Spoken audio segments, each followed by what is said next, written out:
Agora são 8h11. Vamos fazer aquela conversa, sobre a conjuntura política do Brasil. Hoje o nosso convidado está aqui em nossos estúdios, que é o Wagner Iglesias. Ele que é doutor em Sociologia e professor da Escola de Artes, Ciências e Humanidades da USP. Olá, Iglesias. Bom dia, é um prazer recebê-lo. Olá, Marilu. Bom dia, Glauco. Bom dia a todos que nos acompanham aqui na Rádio Brasil Atual. Bom, Iglesias, sabe que o ex-presidente Lula concedeu mais uma entrevista, ao Mídia Alternativa, agora os sites do Tamei, também Diário do Centro do Mundo, e perguntado, se ele tem alguma expectativa em relação ao regime semiaberto. Ele disse que ele não tem muita expectativa, ele não quer se iludir com relação a isso, e também falou que também em relação à tornozeleira, a possível tornozeleira, que ele, de repente poderia até ser obrigado a usar, ele disse que não é nem pombo correio, também não é bandido para ficar usando isso, E temos aqui já o Ministério Público dizendo que ele tem sim o direito ao regime semiaberto, agora é o Superior Tribunal de Justiça, mas vai passar também pela juíza Carolina Lebos, a tarefa, caso o Superior Tribunal de Justiça aceite, a Carolina Lebos é que vai administrar esse dia a dia, da pena de Lula no regime semiaberto, caso isso aconteça, Como é que você está vendo também essa questão onde o presidente Lula pode ser que saia do regime fechado? O Ministério Público Federal ontem, de fato, recomendou ao Superior Tribunal de Justiça a progressão da pena. Lula já teria, pelo período que tá preso, já teria cumprido os requisitos legais para a mudança do regime, mas na entrevista que ele deu, ele não manifestou muita expectativa em relação a isso, Eu acho que já foram diversas sinalizações de que ele poderia sair da carceragem da Polícia Federal em Curitiba, que foram depois frustradas. Então acredito que ele não quer alimentar nenhum tipo de ilusão em relação a isso.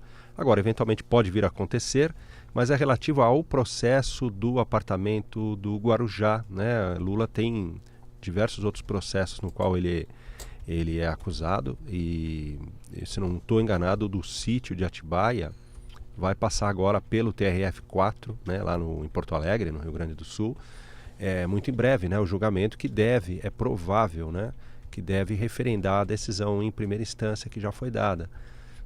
E aí eu tenho a impressão que, eu não entendo juridicamente, mas que Lula pode passar por uma situação de eventualmente sair para o regime semiaberto e ter que voltar para a prisão por conta de uma condenação em segunda instância num outro processo, Agora, tem algumas outras questões. De fato, ele seria muito humilhante para um ex-presidente da República usar a tornozeleira eletrônica, ainda que muitos políticos já tenham passado por essa experiência no Brasil, mas não ex-presidentes da República.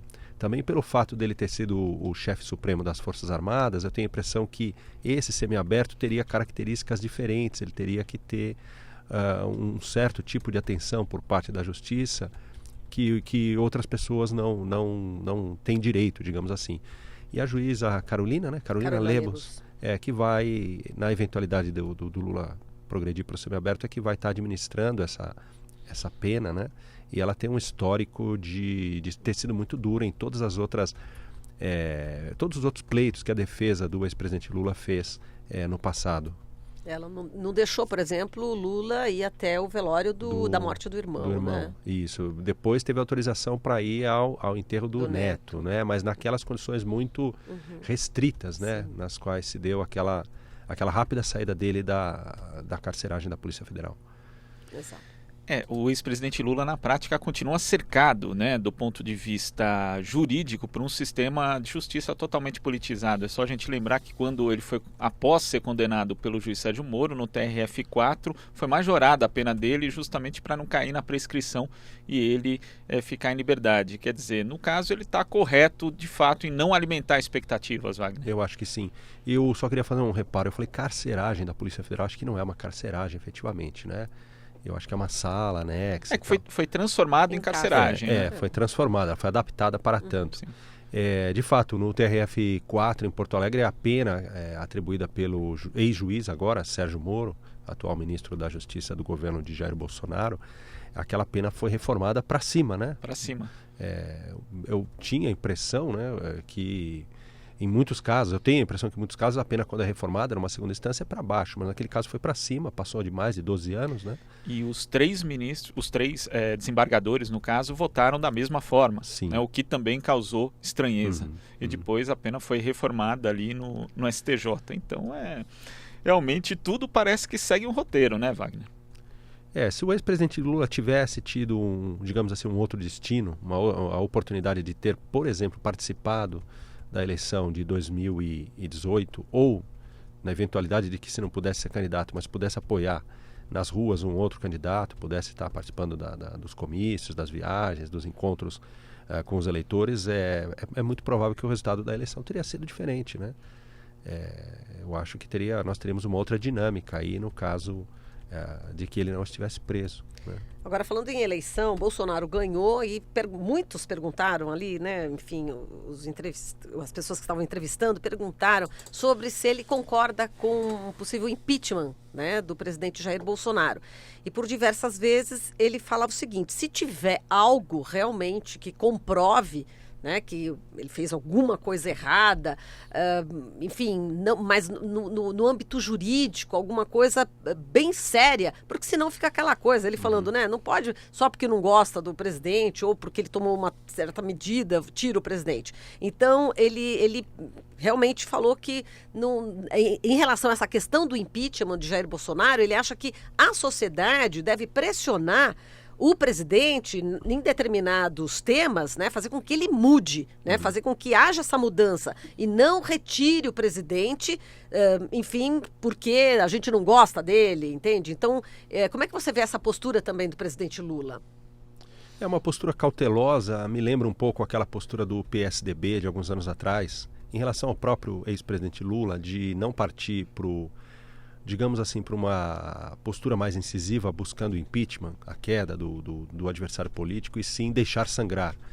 Eu me lembro um pouco disso, deixar Bolsonaro sangrar. Me parece que essa é um pouco a aposta do Partido dos Trabalhadores, as articulações, inclusive em boa medida lideradas pelo próprio ex-presidente Lula para a eleição municipal do ano que vem, estão a pleno vapor, não é? No intuito da formação de uma grande aliança de centro-esquerda, que possa se apresentar para a sociedade brasileira nas eleições municipais como uma alternativa a esse governo. Agora, por outro lado, a imprensa, a grande imprensa, todo dia mostra, e a imprensa progressista também, fatos ou indícios de que eventualmente se possa abrir, no mínimo, algum tipo de investigação em relação a esse governo. Você vê que ontem, eu não preciso nem falar da questão da proximidade com milicianos e tal, mas ontem mesmo já se deu encaminhamento à abertura de uma CPI na Câmara dos Deputados com relação a fake news, né, com relação a influência de grupos econômicos que teriam bancado a compra e a disseminação de informações que teriam levado os eleitores a tomar decisões, a tomar a decisão do voto, melhor dizendo, de maneira muito influenciada na última eleição. Se isso prosperar, aí é uma coisa que inclusive não atinge apenas o presidente Bolsonaro, mas a chapa inteira. E se prosperar antes de 2 anos, leva a convocação inclusive de nova eleição, né? Então acho que o cenário político está muito nebuloso, muito conturbado e muito aberto, né? Acho que todos os atores estão dizendo isso. Quando o Lula diz isso também, acho que ele fala a partir da sua própria experiência, né? Fala sentindo aquilo que ele vem sentindo na própria pele. Não é porque eu não gosto de um determinado político, eu não gosto do projeto de país que ele tem e tal, que eu vou partir para a sua deposição, né? E isso, inclusive, é péssimo para a democracia, né? Nós temos que aprender, e o Brasil parece que desaprendeu um pouco, a conviver com a alternância no poder e, sobretudo, com a presença no poder daquele que não é necessariamente o nosso aliado. Eu acho que o PT viveu isso durante os anos de Fernando Henrique, né? Teve que conviver com o Fernando Henrique, apesar de todas as críticas, e o PSDB viveu isso durante os anos Lula e Dilma, e teve que conviver, apesar de todas as críticas. Agora, se a gente vai partir para derrubar um presidente da República porque a gente discorda do projeto político dele, realmente a gente está fragilizando a democracia. Não foi o que o Aécio fez, né? Sim, com sim. relação a Dilma, né? Ele já contestou em seguida, né? Naquele domingo à noite do segundo turno. Ali a gente entrou a partir dali numa descendente que não saiu mais, né? Estamos nela até hoje. Exato.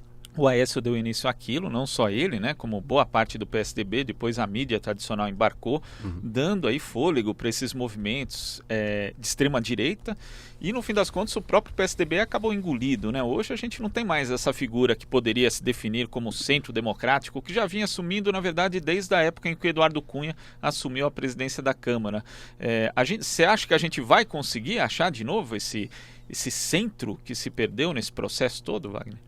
É bem difícil isso, né? O país está muito polarizado. O que era o centro, com uma capacidade um pouco maior de formulação de projeto de país, que era o PSDB, esse está muito enfraquecido nesse momento. Você tem uma espécie de centro, digamos assim, que é o velho centro fisiológico, que está presente no Congresso Nacional, que apoiou desde o Sarney até o Temer, né? Passando por Fernando Henrique, por Lula, por Dilma, por Itamar, enfim, não é?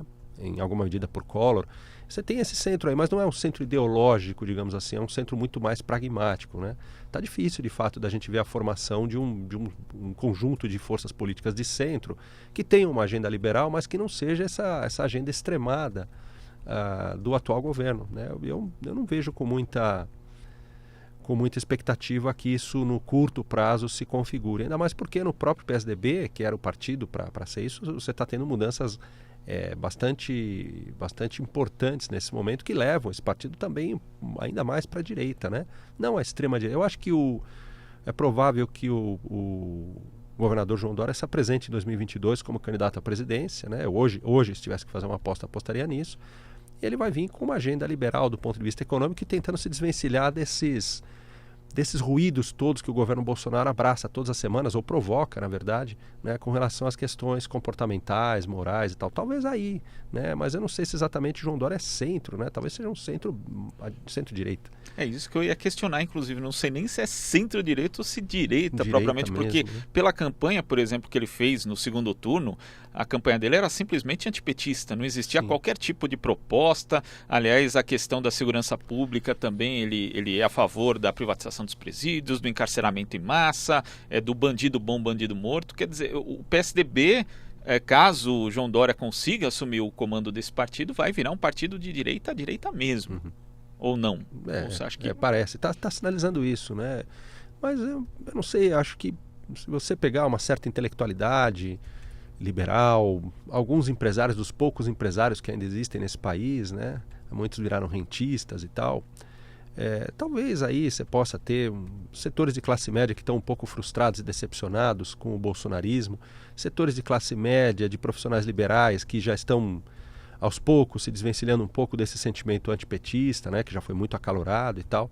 O tempo talvez ajude a construir essa aliança aí de centro-direita, eu não sei. Hoje eu vejo uma perspectiva baixa de que isso se dê, né? A polarização ainda é muito forte entre o bolsonarismo e uma agenda que é uma agenda de um Estado de bem-estar social, de um Estado que efetivamente proteja os mais frágeis, os mais desfavorecidos, né? Que seja um Estado inclusivo do ponto das políticas públicas, do ponto da política econômica, né? Que é representado pela oposição, né? A oposição também não é revolucionária, né? A oposição faz aí propõe um capitalismo um pouco mais de rosto mais humano, né? Mas mesmo esse está muito difícil no Brasil hoje, né? Está muito difícil da gente conseguir construir isso. Agora, falando também da entrevista, né, que o presidente Lula deu, né, ao Tutameia e também ao Diário do Centro do Mundo, a questão da soberania nacional foi bastante colocada. E ele disse que o Brasil não pode ficar de quatro, né, para os Estados Unidos, chamou aí o que está acontecendo de vira-latice, né, onde um presidente da República, né, bate continência para a bandeira de um outro país. Enfim, aí a gente... Aí tendo o desmonte que a gente está tendo, né, da Embraer, Petrobras, como é que você vê também esse posicionamento, né, do presidente Jair Bolsonaro, que disse, né, também nos Estados Unidos, que a ideia também é desconstruir, né, fazer aí uma destruição das políticas desenvolvidas nos últimos anos pelos governos de Lula e Dilma? É alguma coisa um pouco surreal, né? Porque nenhum país sério do mundo, você pode pegar países tradicionalmente capitalistas ou os países que fizeram revoluções em direção ao socialismo, né? Você pode pensar na Rússia, na China, nos Estados Unidos, na Alemanha, na França, né? Você pode pensar em Israel mesmo, você pode pensar, enfim, em inúmeros países. a soberania nacional é uma questão central para o Estado, é fundamental, né? E a política externa é um instrumento de você construir essa soberania, né? Você fazer concessões sem contrapartidas e concessões em questões estratégicas, né? De ciência, tecnologia, defesa, recursos naturais, né? Estratégicos e tal. Isso ninguém faz, né? É muito incomum. E eu diria mais, quando o presidente Bolsonaro fala em desconstrução, ele está se referindo aos governos Lula e Dilma. Eu acho que muito mais ao governo Lula em termos de política externa, porque foi muito mais incisivo do que o governo Dilma em termos de política externa, mas ele, na verdade, isso pode ser estendido ao Barão do Rio Branco, no início do século XX, né? Porque o Brasil tem uma história, o Itamaraty tem uma tradição da criação de um papel para o Brasil no cenário internacional, que é um papel, primeiro, de país tão autônomo quanto possível, tão soberano quanto possível em cada contexto histórico, de um país moderador, de um país da cultura de paz, né? A gente sabe que aqui dentro é muito difícil falar em cultura de paz. Nós somos o recordista. Ontem o Fórum Brasileiro de Segurança Pública divulgou os dados, né, de homicídios e de violência em geral, e a gente sabe que aqui dentro o pau quebra e a situação é muito grave. Mas na relação com os outros países, o Brasil sempre foi um país bastante confiável, um país simpático, né, com uma imagem internacional boa em geral, né?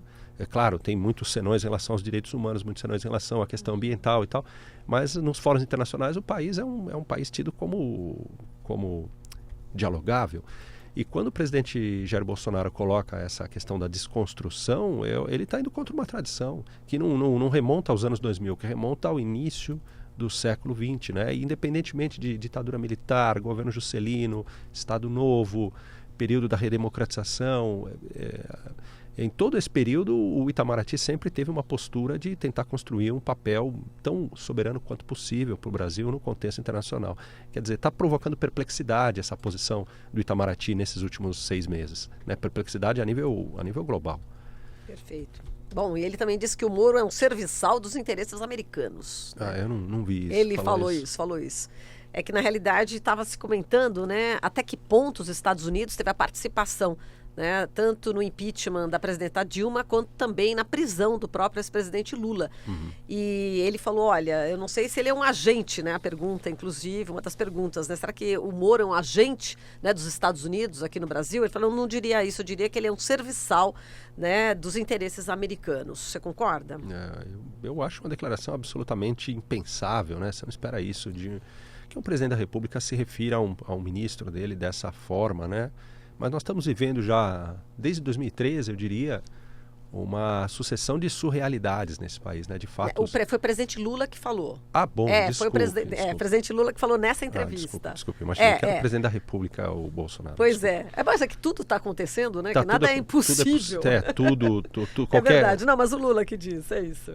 O Lula está fazendo a leitura que a esquerda tem feito tradicionalmente, de que a Operação Lava Jato é uma operação que visou exatamente dinamitar essa política externa mais autônoma, mais soberana, né, a integração latino-americana, a autonomia do Brasil em relação aos seus recursos estratégicos, sobretudo o pré-sal, né, a política de fortalecimento de multinacionais brasileiras, né, aí passava pelas empresas do agronegócio, passava pelas empreiteiras, né, que chegaram a ter obras em várias partes do mundo, né? Tudo isso está sendo efetivamente desmontado nesse momento, desconstruído. Então acho que é isso que o ex-presidente Lula se refere, né? E a figura do atual ministro da Justiça, que capitaneou as investigações da Lava Jato, eu acho que na concepção dele tem a ver com esse processo. De fato, um Brasil autônomo não interessa a potência hemisférica, né? O Brasil tem que ser um aliado. Eu acho que nesse momento nos Estados Unidos,